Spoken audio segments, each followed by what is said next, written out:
Hi viewers, இது வந்து Tambaram beach to Tambaram போகிற ஏசி ட்ரெயின். இது எப்படி இருக்கும், என்ன ஃபெசிலிட்டிஸ் இருக்குது என்றதை பார்க்குறதுக்காக தான் நான் தாம்பரத்துலேருந்து பீச் ரிட்டர்ன் வர்றப்போ இந்த வண்டி வந்து நின்றுச்சு. இந்த வண்டியில் என்னெல்லாம் ஃபெசிலிட்டி இருக்குது, எப்படி தான் இருக்குன்றது பார்க்குறதுக்காக ஒரு க்யூரியாசிட்டி. ரெண்டாவது, இது வந்துட்டு என்னென்னா, ஒரு மிடில் கிளாஸ் பர்சன் வந்துட்டு சென்னை பீச்லேருந்து தாம்பரம் போகிறதுக்கு லக்கேஜ் எல்லாம் வச்சுட்டு இருந்தாலோ, ஒரு காருக்காகவோ ஒரு பைக்கோ இல்லை ஆட்டோவோ ஏறத்துக்கு பதிலாக இந்த ஏசி வண்டியில் ஏறி போனாங்கன்னா அவங்களோட சுமையும் பாதுகாப்பாக இருக்கும். அவங்களோட பயணம் வந்து ரொம்ப சுகமாக இருக்கும்.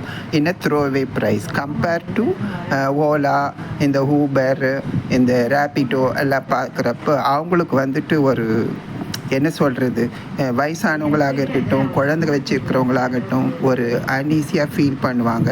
பட் ரெண்டாவது, காசு நிறைய இல்லாத மக்களுக்கு இந்த ஏசி ட்ரெயின் வந்து பெரிய வரப்பிரசாதமாக அமைஞ்சிருக்குதுன்றதில் எந்த விதமான மாற்று கருத்தும் கிடையாது. ரெண்டாவது, ட்ரெயின் வந்து அந்த அளவுக்கு நீட் அண்ட் க்ளீனாக இருக்குது. ஃபுல்லெல்லாம் பார்த்தீங்கன்னு வச்சுக்கோங்களேன், அவ்வளோ அழகாக இருக்குது. அதனால் இந்த ஏசி ட்ரெயினில் எப்போல்லாம் உங்களுக்கு வாய்ப்பு கிடைக்கிறதோ நீங்கள் அப்போல்லாம் பயன்படுத்திக்கோங்க. இதை சொல்கிறதுக்கு தான் இந்த காணொளி போடுறேன். நன்றி, வணக்கம்.